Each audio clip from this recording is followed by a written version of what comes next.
Good afternoon, good evening. Chuck Morse, thanks for joining me. Lexi Gibson's co-hosting today. Most definitely. Brother Rodney is with us from the Nation of Islam. Brother Rodney, thanks for joining us. Thank you. It's my pleasure. Thank you very much, sir. It's my honor.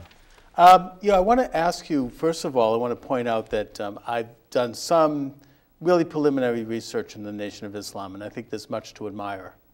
You've brought in a sense of hope and meaning and very, centered messages to particularly young black men in this country and to the black people in general. And you've kind of, I think, raised the morale and brought up the spirit of people. And that, to me, is a great thing. But I think that there's also misunderstandings, perhaps, with regard to the Nation of Islam. And before I get into that, I want to ask a general question. If you don't mind, could you please tell me what is the difference between the belief system, the theology of the Nation of Islam, and conventional Islam? Well, first of all, it's my pleasure and honor to be on your program, Chuck. And I want to thank Lexi for co-hosting. No problem. She has been working in this studio for many, many years.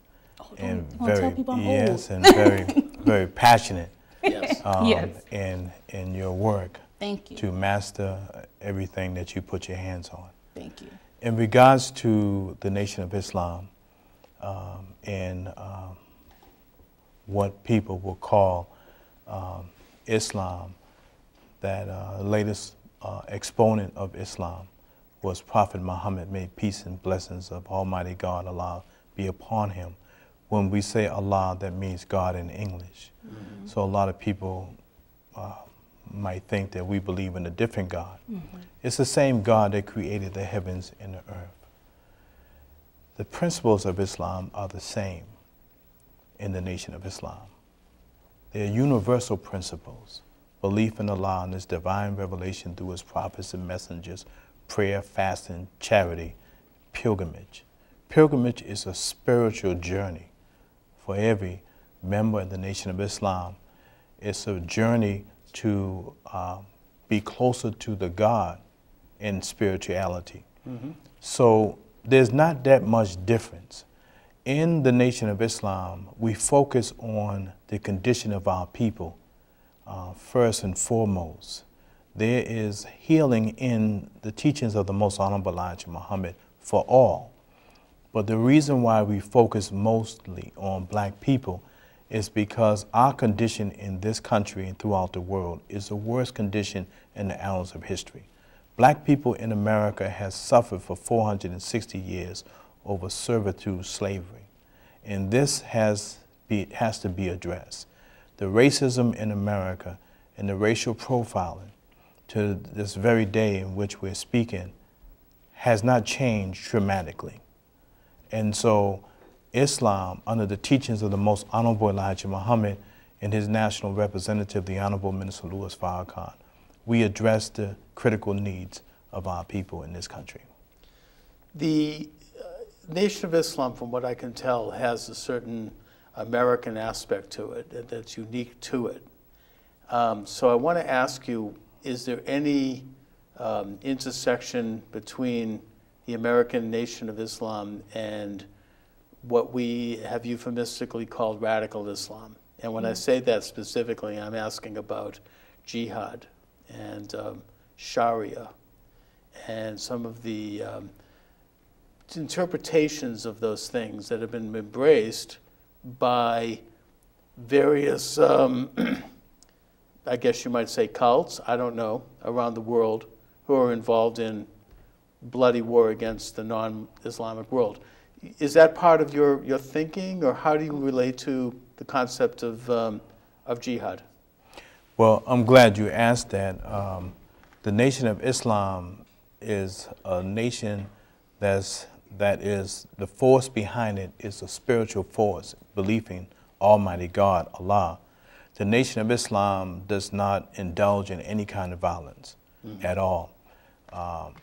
We believe that just like in Christianity, in Islam, in Judaism, and those are the three major religions, each and every one of them were hijacked.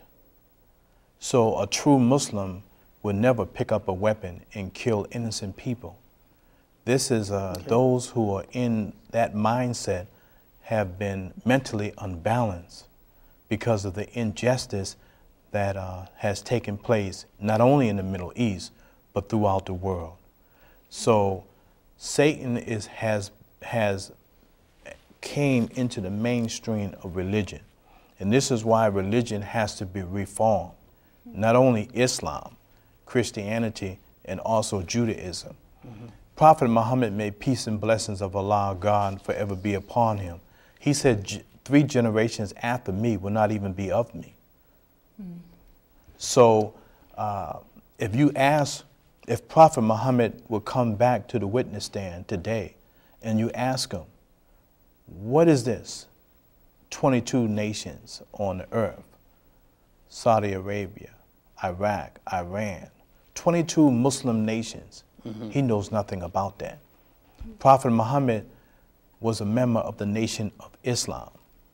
That's one nation. That leads me to a question about that, because some of those who are engaging in jihad, like the people that just slaughtered people in San Bernardino just yesterday, they believe, from what I've gathered, in this idea of a Dar al-Islam, which they interpret as a one world Islam, and that it's more than spiritual. They want it to be military and political.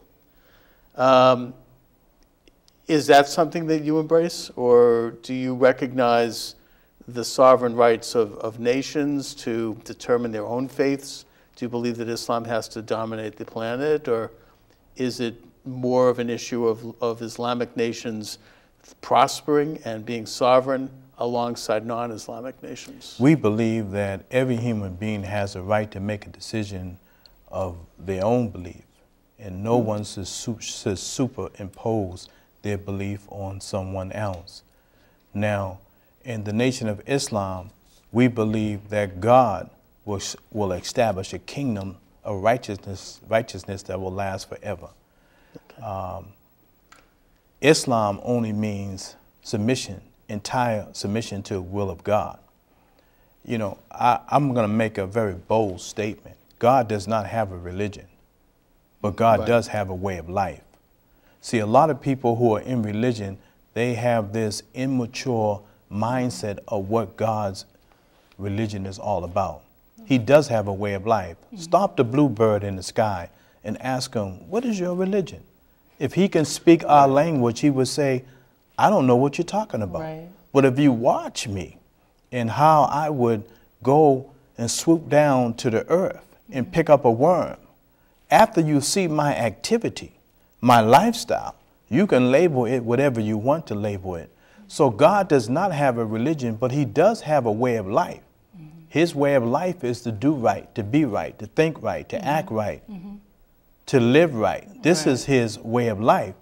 So man has superimposed religion. Religion is man-made. And this is why the whole world is in so much confusion.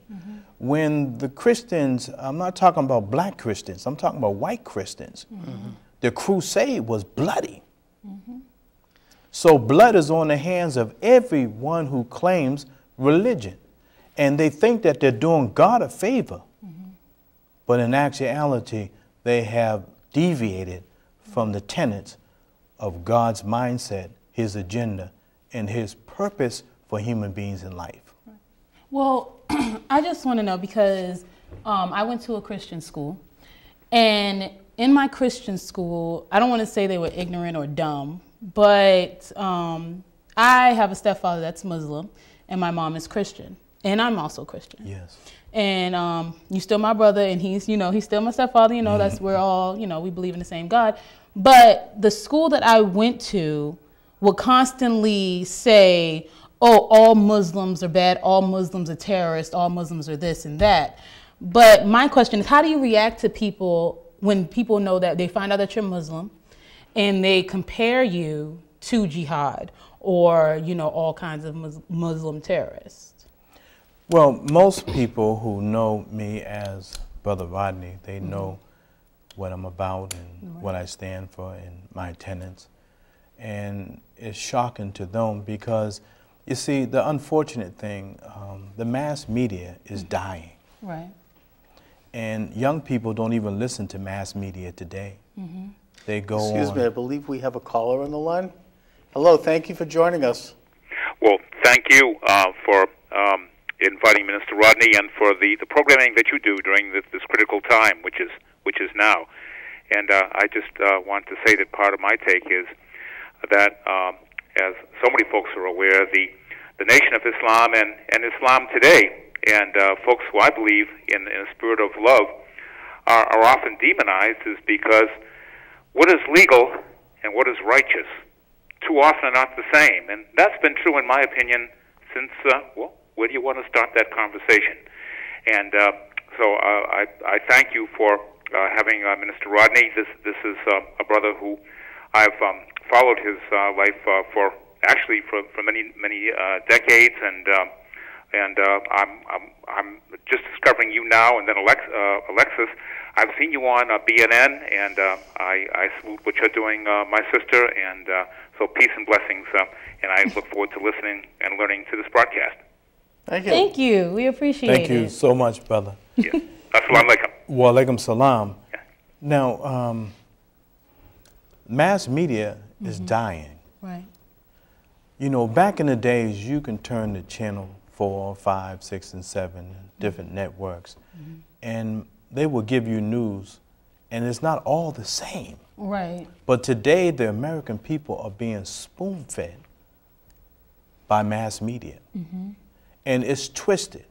And if you listen to things that happen around the world, and if you were in those countries, and then you listen to what the news media feeds the masses of the people in America, you will wonder, where is the truth? I think, well, I mean, I disagree only in that I think that mass media has become more diverse with the invention of the internet and with cable stations like ours, where you have people who have all sorts of opinions. But generally, the big three, as you say, they're very homogenous. I think they were more so than they are now.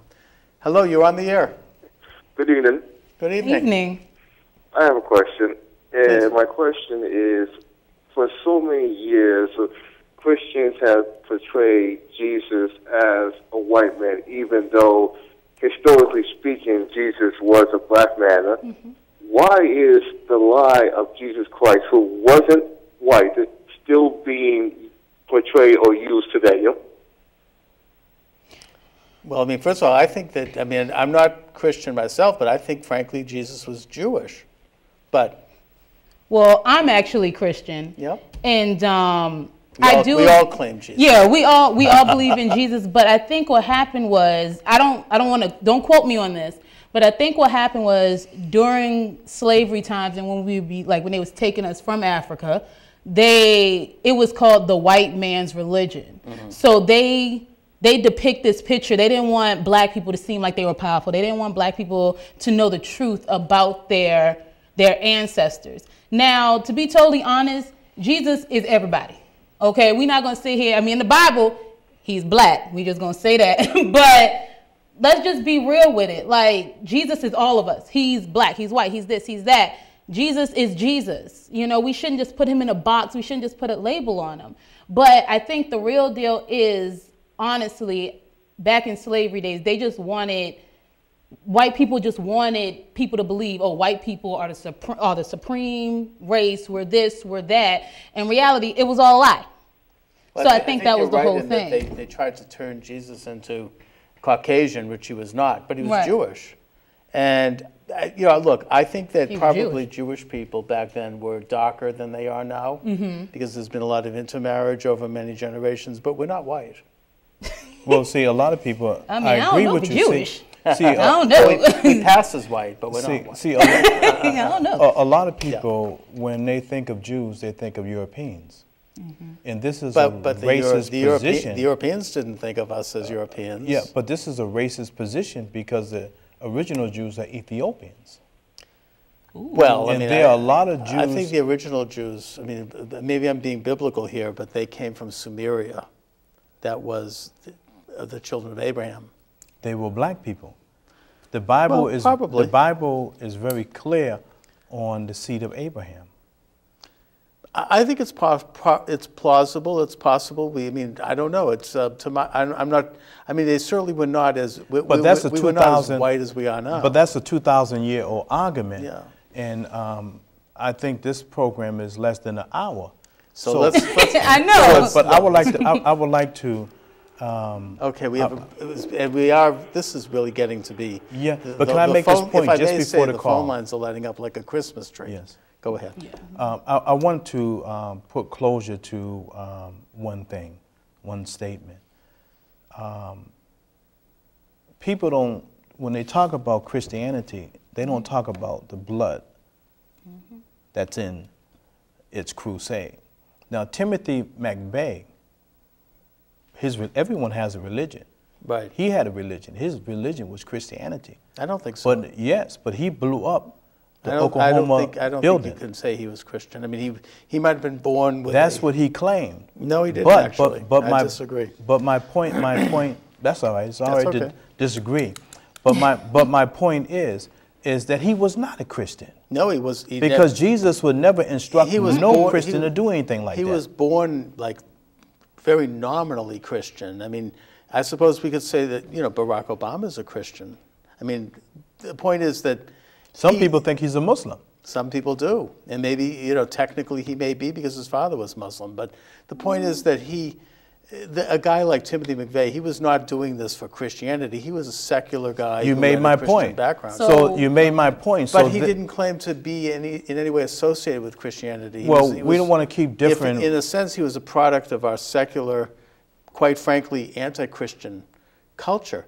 But to go back to, I want to go back to something to clarify that you said earlier, which I agree with, in that there's a universality and a belief that there's going to be, and this is something that I think all three religions share, that God is going to implement a messianic age. We may view it as arriving from different places, but I think we all agree that that's a goal, and that what you're describing to me sounds very much like what I believe in, what Christianity advocates.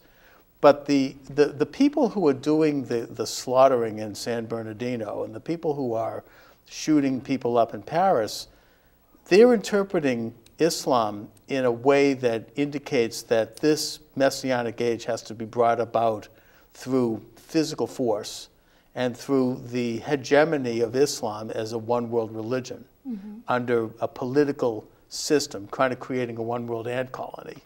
Yes, you're on the air. Thank you. Yes, how are you doing tonight? Hi. Hi. I'm good. Nobody knows what color Jesus is.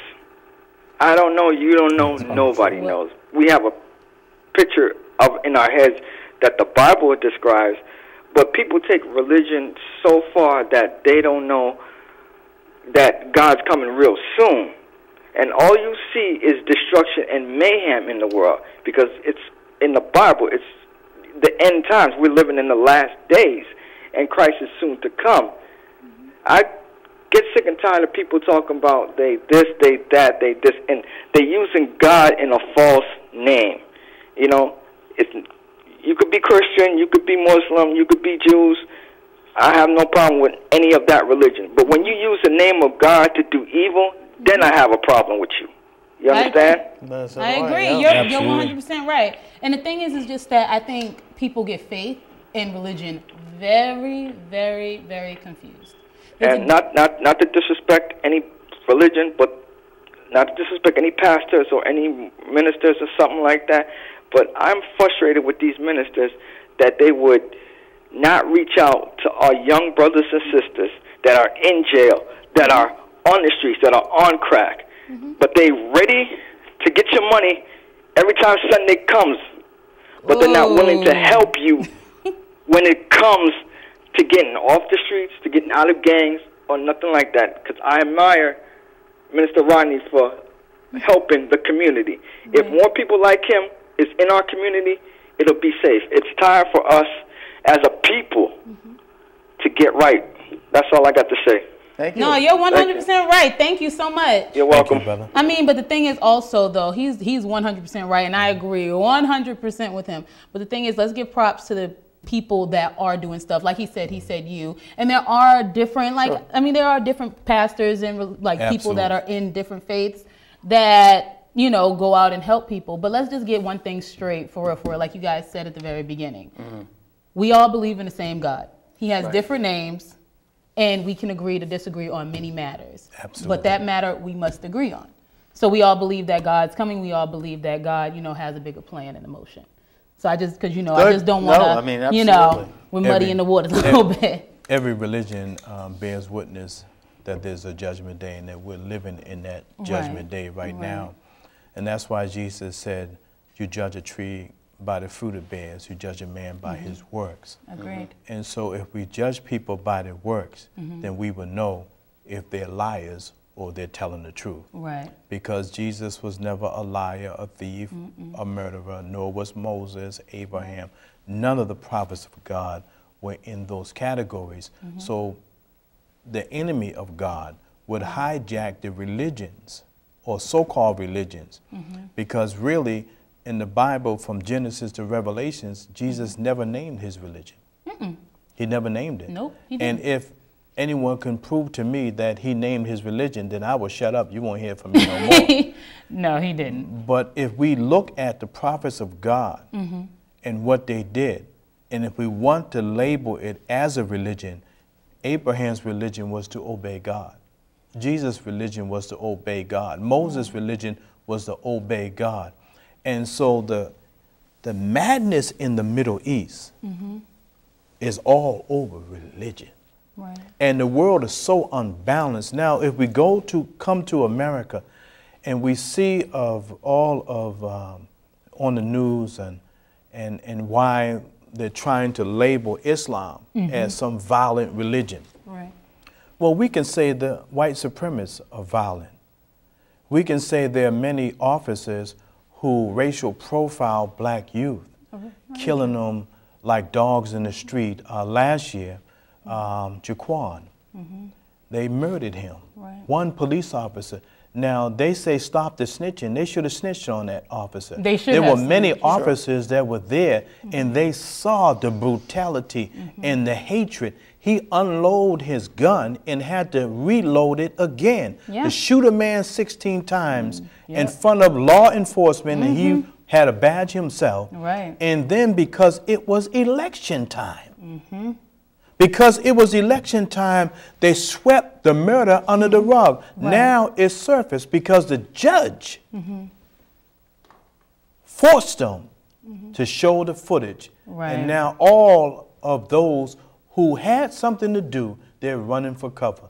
Agreed. No, a lot of people need to be put out of political office Right. because life is precious. It's more precious than having a position.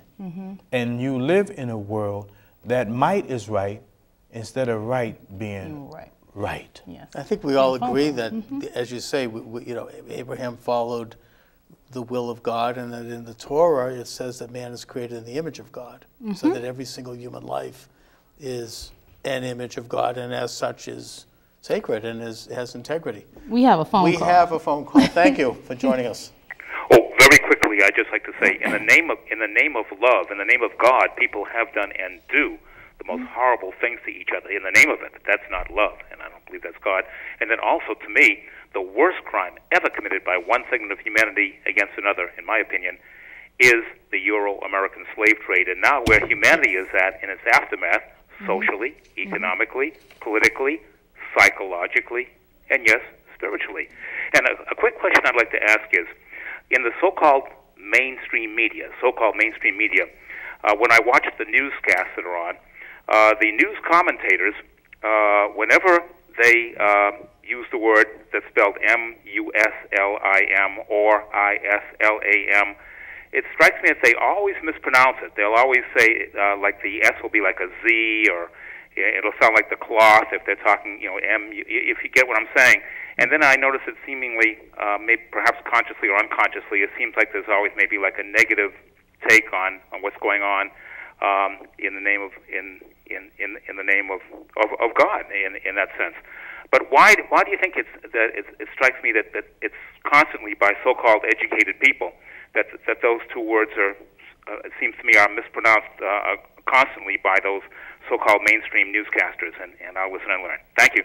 Thank you. I don't know. So I wonder that myself. I'm not sure about that. I don't know. I mean, because the pronunciation of Muslim is. I mean, well, you can say Muslim or you can say Muslim.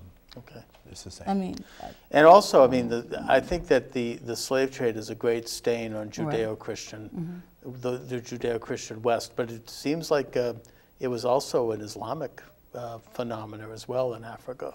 Well, I mean, I don't know, because like he brought up a good point that I was going to bring up. It was just that I feel like, you know, people want to sit here and point, not people, let's just be real, America want to sit here and point fingers, oh, Muslim this, Islam that, yada, yada, yada. But let's be real, the biggest terrorist was here, the KKK, the biggest terrorist. Right. You know, Hitler, all of them, you know. So, I mean, America's always so scared to point fingers at the real terrorists are here. Okay. The people that's not letting us, you know, killing black people, those are terrorists.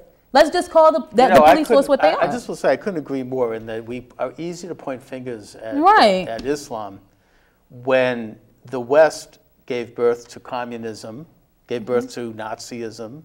These were part of the so-called Enlightenment that started with the French Revolution. I think that those particular secular anti-religious philosophies played a role both overtly and covertly in undermining Islam in many ways. However, there is a difference between, to get back to something, the Islamic approach to the end times and the Christian and Jewish approach. I think in Judaism we talk about, you say we follow, you know, Abraham followed God. Well, what did God say? God said, take possession of that little tiny swath of land between the Jordan River and the sea called Israel. That's the ambition of the Jewish people, to have that tiny place where once they take possession, that could give birth to the Messianic age. The Christian religion, it's a personal relationship between the individual and God through the intercession of Jesus. It's a voluntary relationship. It's a private relationship.